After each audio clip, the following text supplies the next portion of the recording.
Hello dear students and everyone. Rajasthan NEET का stay vacancy round का जो रिजल्ट है वो कई दिन पहले आ चुका था। उसके बाद आप में से कई स्टूडेंट्स ये वेट कर रहे हैं क्या राजस्थान में स्पेशल स्टे वैकेंसी राउंड होगा। रीजन ये था कि राजस्थान में बहुत से बच्चे जो हैं वो ठीक रैंक होने के बावजूद भी उस समय फॉर्म नहीं भर पाए थे, इसलिए उनकी रैंक से भी काफी नीचे रैंक तक कट ऑफ गया था। इसलिए बहुत से बच्चे मायूस हुए थे और वो वेट कर रहे हैं कि स्पेशल स्टे वैकेंसी राउंड हो, जिससे कि उनकी बेटर रैंक होने के बावजूद जो कॉलेज नहीं मिला वो उनको मिल सके। So dear students, good news ये है कि राजस्थान स्टेट का जो नीट 2024 का स्पेशल स्टे वैकेंसी राउंड का शेड्यूल आ चुका है।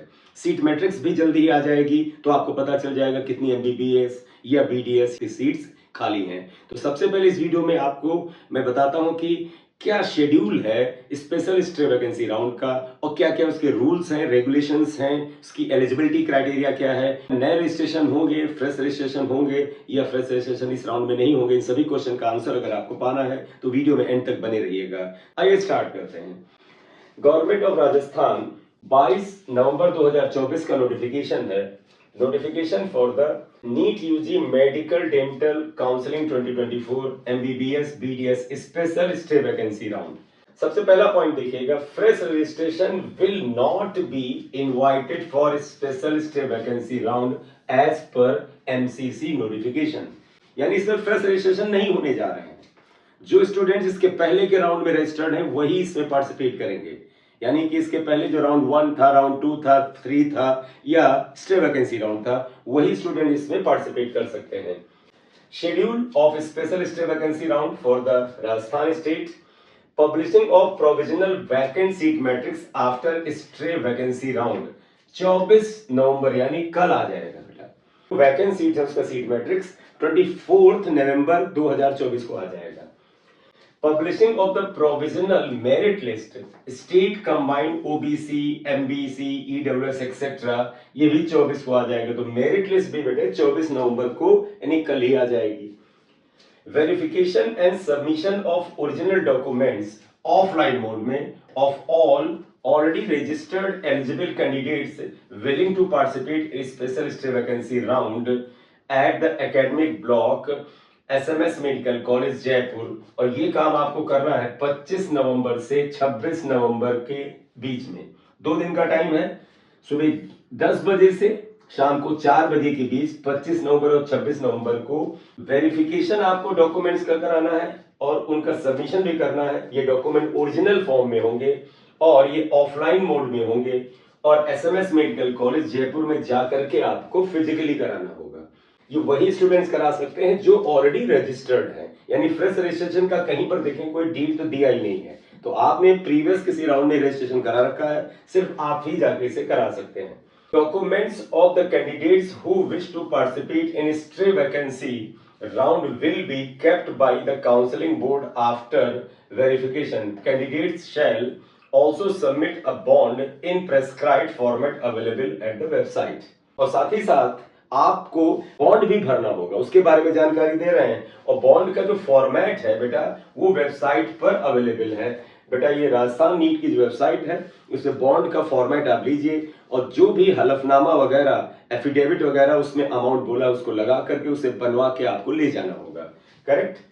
Security deposit, deposition of security amount as given in the information booklet applicable during choice filling for the MBBS seat as well as BDS seat।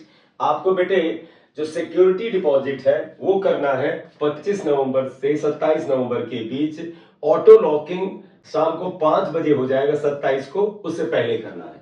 तो आपको 25 नवंबर, 26 नवंबर और 27 नवंबर को security money जमा करनी है। रूल्स क्या है, क्या सबको जमा करनी है या नहीं करनी है बेटा, ये आगे आ जाएगा, तो थोड़ा वीडियो में आप बने रहें। सिक्योरिटी मनी आपको क्या जमा करनी है, सभी को जमा करनी है, किनको नहीं करनी है, ये सारा डिटेल आगे आने जा रहा है। सिक्योरिटी मनी के बारे में पहला इंफॉर्मेशन देखिएगा, ₹50,000 for unreserved EWS SC ST STA OBC MBC candidates opting for government seat MBBS course in government medical colleges, government society colleges, RUHS CMS, ESIC MC and in Gitanjali medical college government seat जो कि एक है। तो आप में से सभी विद्यार्थियों को 50,000 की सिक्योरिटी मनी जमा करनी है अगर आप गवर्नमेंट और सोसाइटी के मेडिकल कॉलेज में, आरयूएचएस में, सब में पार्टिसिपेट करना चाहते हैं। 2 लाख का सिक्योरिटी मनी होगा for the candidates opting for management seat. अगर आप मैनेजमेंट कोटा की सीट के लिए भी चॉइस फिलिंग करना चाहते हैं तो आपको 2 लाख का सिक्योरिटी मनी देना है, और ये एमबीबीएस कोर्स के लिए है in government society college and RUHS. मतलब ये हुआ, आप गवर्नमेंट एमबीबीएस की सीट्स, सोसाइटी की एमबीबीएस की सीट्स, आरयूएचएस वगैरह की सीट्स के लिए पार्टिसिपेट करना चाहते हैं, साथ ही साथ आप मैनेजमेंट कोटा भी चाहते हैं, तो 2 लाख का सिक्योरिटी मनी जमा होगा। अगर आप सिर्फ गवर्नमेंट की सीट, सोसाइटी की सीट्स और आरयूएचएस के लिए चाहते हैं तब तो 50,000 जमा करिए, लेकिन आप चाहते हैं कि हम इन सीट्स के लिए करेंगे, साथ ही साथ हमें मैनेजमेंट कोटा की सीट्स पे भी इंटरेस्ट है, हम उनको भी चॉइस में भरना चाहते हैं, तो 2 लाख का सिक्योरिटी मनी जमा करें। ₹5 lakhs for the candidates opting for MBBS course in private medical college. और अगर आप प्राइवेट मेडिकल कॉलेज चॉइस में भरना चाहते हैं तो आपको 5 लाख का सिक्योरिटी मनी जमा करना होगा। And ₹10,000 for candidates opting for BDS course in government dental college, RUHS, CDS and private dental colleges. आपको 10,000 का सिक्योरिटी मनी जमा करना है अगर आप बीडीएस कोर्स के जो कॉलेजेस हैं उनको चॉइस में भरना चाहते हैं। वो कॉलेज चाहे गवर्नमेंट डेंटल कॉलेज हो, चाहे आरयूएचएस सीडीएस के हो या प्राइवेट डेंटल कॉलेज हो, इन सभी के लिए आपको 10,000 का सिक्योरिटी मनी जमा करना है। तो बीडीएस के लिए आपको 10,000 का सिक्योरिटी जमा करना है, चाहे वो आप किसी भी कॉलेज की चॉइस सेलिंग करें। If candidates depositing ₹2 lakhs or 5 lakhs will automatically be eligible to fill choices for government medical college, dental college, government society medical college, RUHS, CMS, RUHS, CDS, ESICMC, and in Geetanjali Medical College and private dental colleges. बेटे अगर आप 2 लाख की fees security money में या 5 लाख की fees अगर आप जमा कर देते हैं तो इन केसेस में क्या होगा, 2 लाख जमा करते हैं तो सारे government medical college, dental college, ESIC सभी में भर सकते हैं और मैनेजमेंट कोटा की सीट को भी ऑप्शन में भर सकते हैं। और अगर 5 लाख जमा कर देते हैं तो फिर आप ये जो प्राइवेट वाली सीट्स हैं इनको भी चॉइस फिलिंग में भर सकते हैं। ओवरऑल बेटा जनरल रूल ये है कि जब आप हाई एंड वाली फीस जमा करते हैं तो उससे कम फीस जिन चॉइसेस के लिए अवेलेबल है वो अपने आप के अंतर्गत आ जाती हैं। जैसे 2 लाख आपने भरा तो 50,000 वाली कैटेगरी तो 2 लाख के अंदर ही आ गई ना, तो आप ये सारे कॉलेज चॉइस में भरिए और 2 लाख वाला भी भरिए। अगर आपने 5 लाख भरा तो ये सारी कैटेगरी आ गई, ये भी आ गया, तो आप सारे कॉलेज चॉइस में भर सकते हैं। ठीक है। All registered candidates willing to participate must deposit the applicable security amount if not deposited earlier। अब आप देखिए आपके काम का पॉइंट आया। ऑल रजिस्टर्ड कैंडिडेट यानी वही कैंडिडेट पार्टिसिपेट कर सकते हैं जो ऑलरेडी रजिस्टर्ड हैं। Willing to participate must deposit the applicable security amount if not deposited earlier. आपने रजिस्ट्रेशन कर रखा था पहले के राउंड्स में, लेकिन किसी वजह से सिक्योरिटी अमाउंट आपने नहीं जमा किया था या नहीं जमा कर पाए थे, कोई भी रीजन हो, अगर आपने रजिस्ट्रेशन किया प्रीवियस राउंड्स में, सिक्योरिटी अमाउंट आपसे नहीं जमा हो पाया था, किसी वजह से रह गया था, तो आपको जमा करना होगा। लेकिन अगर आपने ऑलरेडी सिक्योरिटी अमाउंट जमा कर रखा है किसी भी पहले के राउंड में और वो किसी नियम के तहत फोरफेट नहीं हुई है किसी नियम के अनुसार, तो अगर आपने सिक्योरिटी मनी जमा नहीं किया है पहले से और अभी भी आप नहीं करते हैं तो फिर आपको कंसीडर नहीं किया जाएगा, काउंसलिंग के प्रोसेस में कोई सीट अलॉट नहीं होगी। Candidates who deposited the applicable security amount in round 1 or round 2 except candidates whose security deposit was not forfeited due to the non-joining in round 2 or round 3 are not required to deposit it again। ऐसे candidates जिन्होंने round 1 या round 2 में security money जमा कर रखी थी और नियमों के अनुसार राउंड 2 और राउंड 3 में सीट मिलने के बाद और आपने अगर उसको ज्वाइन नहीं किया था, आपकी सिक्योरिटी मनी फोरफेट हो गई होगी। तो अगर आपने वहां पर पार्टिसिपेट किया था राउंड 1, राउंड 2, राउंड 3, राउंड 4 में, सपोज आपको राउंड 2 या राउंड 3 में सीट अलॉट हुई और आपने उस पर एडमिशन नहीं लिया था तो आपकी वो सिक्योरिटी मनी तो जब्त हो गई थी, तब तो आपको एक बार सिक्योरिटी मनी फिर से जमा करनी पड़ेगी। लेकिन अगर आपकी फीस पहले जब्त नहीं हुई है किसी नियम के तहत तो आपको दोबारा नहीं जमा करना। मैं फिर बता दूं, राउंड 1, राउंड 2, राउंड 3 या राउंड 4 यानी इस राउंड में आपने फीस जमा की है, वो किसी भी तरह से फोरफेट नहीं हुई है, तो आप बेटा दोबारा नहीं जमा करेंगे, वही सिक्योरिटी मनी चलती रहेगी। ठीक है।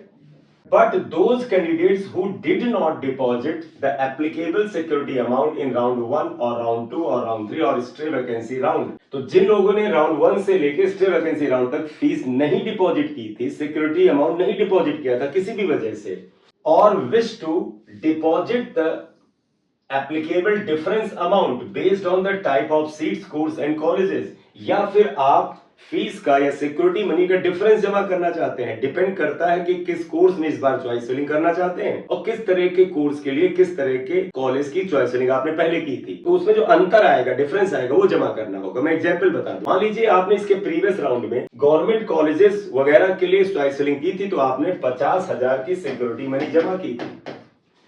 अब वो सिक्योरिटी मनी किसी भी राउंड में जब्त नहीं हुई है। अब आप चाहते हैं स्पेशल स्टे वैकेंसी राउंड में हमें पार्टिसिपेट करना है, रजिस्ट्रेशन आपका पहले से है, तो स्पेशल स्टे वैकेंसी राउंड में आप पार्टिसिपेट कर सकते हैं। लेकिन आपको लगता है कि स्पेशल स्टे वैकेंसी राउंड में सीट्स कम है और आप चाहते हैं कि आप मैनेजमेंट कोटा में पार्टिसिपेट करना चाहते हैं। गवर्नमेंट सीट को भी चॉइस में भरना है और मैनेजमेंट कोटा की सीट्स को भी मैं भरना चाहता हूं चॉइस में, तो फिर आपको पता है मैनेजमेंट कोटा के केस में 2 लाख की सिक्योरिटी अमाउंट है और आपका जमा 50,000 था, तो इन दोनों के बीच में जो अंतर है, डिफरेंस है 1.5 लाख का, वो आपको जमा करना होगा। ठीक है। Candidates who have deposited the security amount in round 1 or round 2 or round 3 or stray vacancy round but not allotted a seat in any round need not deposit in special stray vacancy round but depositing the applicable difference amount based on the type of the seat, course and college is mandatory required to participate। तो ये वही point है जो मैं कई बार बोल चुका हूं। आपने राउंड 1, राउंड 2, राउंड 3 और स्टे वैकेंसी राउंड में से किसी एक राउंड में अगर सिक्योरिटी मनी जमा की थी, कॉलेज आपको कोई नहीं अलॉट हुआ, सीट कोई आपको अलॉट नहीं हुई, तो फिर आपको स्पेशल स्टे वैकेंसी राउंड में कोई सिक्योरिटी मनी जमा नहीं करनी है। Choice filling, online choice filling including the filling up and the saving of the choices, changing the filled choices, ये बेटे 25 नवंबर से 27 नवंबर के बीच अवेलेबल रहेगा। 27 नवंबर की रात को 11:45 पर ऑटो लॉक हो जाएगा, उसके बाद आप कोई चेंज नहीं कर सकते। Choices filled by the candidates in round 1, round 2, round 3 और stay vacancy round will not be considered for special stay vacancy round allotment. आपने राउंड 1 में चॉइस फिलिंग की होगी, 2 में की होगी, 3 में की होगी, स्टे राउंड में की होगी, सभी की सीट मैट्रिक्स अलग है बेटा। हर राउंड में हर कॉलेज में सीट्स तो थी नहीं, तो आप जब स्पेशल स्टे वैकेंसी राउंड में आएंगे, कुछ ही सीट्स होंगी, तो फिर आपको चॉइस फिलिंग फिर से करनी होगी। पहले की जो चॉइस फिलिंग है वो नल एंड वॉइड है।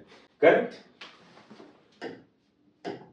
बेटा। एलिजिबिलिटी क्राइटेरिया को ध्यान से देख लें। पहला point, registered candidate who did not get allotment in round 1 or round 2 or round 3 or in stray vacancy round, तो वो स्टूडेंट जिनको राउंड 1, राउंड 2, राउंड 3 और राउंड 4 यानी स्ट्रे वैकेंसी राउंड में कोई सीट नहीं अलॉट हुई है और उनका रजिस्ट्रेशन है पहले से। बेटे आप में से किसी ने राउंड 1, राउंड 2, राउंड 3, राउंड 4 यानी स्ट्रे राउंड में पार्टिसिपेट ही नहीं किया था, रजिस्टर्ड ही नहीं किया था, तो बेटे आप इसे रजिस्ट्रेशन नहीं कर पाएंगे। आपने इससे पहले के किसी राउंड में रजिस्ट्रेशन किया था और आपको कोई सीट अलॉट नहीं हुई है, आप पार्टिसिपेट करें। Registered candidates who got allotment in round 1 and exited without forfeiture or resigned without forfeiture of the security money, not upgrading in round 2, who resigned up to 29th September up to 5 p.m. and did not get any allotment in round 3 or stay vacancy round, they can participate। आपको round 1 में अगर allotment मिल गया था and exited without forfeiture और आपने exit कर लिया था बगैर अपनी सिक्योरिटी मनी को जब्त कराए हुए, और रिजाइंड विदाउट फॉरफिट्यूर या फिर आपने रिजाइन कर दिया, मतलब रिजाइन का मतलब हुआ आपने राउंड 1 की सीट में जाके एडमिशन ले लिया था, लेकिन जो निर्धारित डेट थी उससे पहले और निर्धारित जो समय था उससे पहले आपने रिजाइन कर दिया और उनके पास कोई भी सीट अभी तक नहीं है, आपके पास कोई सीट नहीं है, आपका कहीं कॉलेज में एडमिशन नहीं है, तो आप पार्टिसिपेट कर सकते हैं। Registered candidate who got allotment और अपग्रेडेड इन राउंड 2, ऐसे स्टूडेंट्स जिनको राउंड 2 में या तो अलॉटमेंट मिला, यानी राउंड 1 में कोई सीट अलॉट नहीं हुई थी लेकिन सीधे राउंड 2 में अलॉटमेंट मिला, या राउंड 2 में अपग्रेड हुआ, आपने राउंड 1 की सीट पा लेने के बाद अपग्रेडेशन के लिए अप्लाई किया था, राउंड 2 में आपका अपग्रेडेशन हुआ, एंड डिड नॉट ज्वाइन, और आपने राउंड 2 में कॉलेज को ज्वाइन नहीं किया अपग्रेडेशन के बावजूद भी, अलॉटमेंट के बावजूद भी। And not allotted any seat in round 3, और उसके बाद आपको राउंड 3 में कोई सीट अलॉट ही नहीं हुई, ऑन री रजिस्ट्रेशन, दोबारा रजिस्ट्रेशन कराने के बाद, या स्टे वैकेंसी राउंड में कोई सीट नहीं अलॉट हुई, तो आप पार्टिसिपेट कर सकते हैं। आपको राउंड 1 में सीट अलॉट हुई, आपने अपग्रेडेशन के लिए राउंड 2 में डाल दिया, लेकिन उसके बाद आपने ज्वाइन नहीं किया, या फिर आपको सीधे राउंड 2 में सीट अलॉट हुई और आपने उस कॉलेज को ज्वाइन नहीं किया, लेकिन उसके बाद जब आपने री रजिस्टर करके राउंड 3 में पार्टिसिपेट किया या स्टे वैकेंसी राउंड में पार्टिसिपेट किया, तो आपको सीट नहीं मिली हुई है, तो फिर आप पार्टिसिपेट कर सकते हैं। नेक्स्ट पॉइंट देखिएगा, printing of the online application form after auto locking of the choices field and saved by the candidates. जब बेटा 27 नवंबर 2024 की रात में 11:45 पर ऑटो लॉक हो जाएगी चॉइस, उसके बाद उसका आप जो प्रिंट है वो आप निकाल लीजिएगा। Publishing of the special stay vacancy round allotment information on website, result special stay vacancy round का जो है वो 29 तारीख को आ जाएगा। Printing of allotment letter online through website by the candidates. अगर आपको अलॉटमेंट मिल जाता है तो अलॉटमेंट लेटर को आप प्रिंट कर लेंगे ऑनलाइन मोड में फ्रॉम द वेबसाइट, और इसके लिए आपको टाइम दिया गया है 29 नवंबर 2024 से 3 दिसंबर 2024 की शाम 5 बजे तक। नेक्स्ट आइएगा, deposition of the prescribed 1 year tuition fee by the allotted candidate through NEFT और RTGS only, no other mode of fee deposition will be accepted. ये काम आप 29 नवंबर से 3 दिसंबर के बीच में शाम को 5 बजे तक कर सकते हैं। तो जो कॉलेज आपको अलॉट होगा बेटा, उसके पूरे साल की जो फीस है वो या तो बेटा एनईएफटी कर सकते हैं या आरटीजीएस कर सकते हैं, इसके थ्रू आपको 29 से 3 दिसंबर के बीच में जमा करनी है। Reporting document submission including the prescribed eligibility criteria at the allotted college desk at the academic block SMS Medical College Jaipur, along with print out the allotment letter, all original documents required, bonds etc, and 2 copies of application form along with the photocopies of all relevant documents as listed in the information booklet। ये सारा काम 29 नवंबर को शुरू होगा, 4 दिसंबर तक रहेगा। इस काम के जो आवर्स हैं वो 9 बजे सुबह से लेकर शाम को 5 बजे के बीच में करना होगा। तो बेटे सारे के सारे जो डॉक्यूमेंट्स हैं वो आपको इन तारीखों में जाकर के जमा करना है। Returning of the documents to the candidates who have not been allotted a seat in special stay vacancy round. आप में से बेटे जिन स्टूडेंट्स को कोई seat special stay vacancy round में नहीं अलॉट होगी, उनके ओरिजिनल डॉक्यूमेंट्स रिटर्न कर दिए जाएंगे, और ये काम जो है वो 30 नवंबर से 4 दिसंबर के बीच होगा। ठीक है। Commencement of the academic session, ये बेटा ऑलरेडी चल रहा है, आपको पता है 1 अक्टूबर से सेशन ऑलरेडी स्टार्ट हो चुका है। For the participation stay vacancy round it is mandatory for the candidates to come for the documents verification and submit all relevant original documents and the bond with the board. Candidates whose documents are not verified or who does not submit his or her original document and bond will not be allowed to participate in special stay vacancy round। तो ये मैंने आपको बताया कि बेटा आपको physical form में original document लेकर के जो डेट्स बताई थी उसमें एसएमएस मेडिकल कॉलेज जयपुर में जाकर के वेरिफिकेशन डॉक्यूमेंट्स का कराना है। Candidates are required to submit a valid documentary proof that he और she has studied biology in the class 11th also. आपको इस चीज का प्रूफ देना होगा कि क्लास 11 भी आपने बायोलॉजी पढ़ रखी थी। Candidates allotted or upgraded in round 3 or stay vacancy round but not joined will not be allowed to participate in special stay vacancy round। ये इंपॉर्टेंट पॉइंट है बेटा, अगर आपको सीट अलॉट हुई थी राउंड 3 में, आपने एडमिशन नहीं लिया उस पे, या स्टे वैकेंसी राउंड में सीट अलॉट हुई और आपने एडमिशन नहीं लिया, तो आप स्पेशल स्टे वैकेंसी राउंड में तो पार्टिसिपेट ही नहीं कर सकते। Candidates having joined status after stay vacancy round will not be allowed to participate in special stay vacancy round। Jin students का बेटा स्टे वैकेंसी राउंड के बाद ज्वाइन का स्टेटस दिखा था, उन्होंने कहीं पे ज्वाइन कर रखा था, तो वो तो पार्टिसिपेट कर ही नहीं सकते। A candidate allotted a seat in a special stay vacancy round does not join the allotted seat shall be debarred from participating in the state counseling process for the next 1 year। तो अगर आपको special stay vacancy round में seat मिल जाती है और आप उसे join नहीं करते हैं, तो बेटा 2025 की राजस्थान स्टेट की काउंसलिंग में पार्टिसिपेट नहीं कर पाएंगे।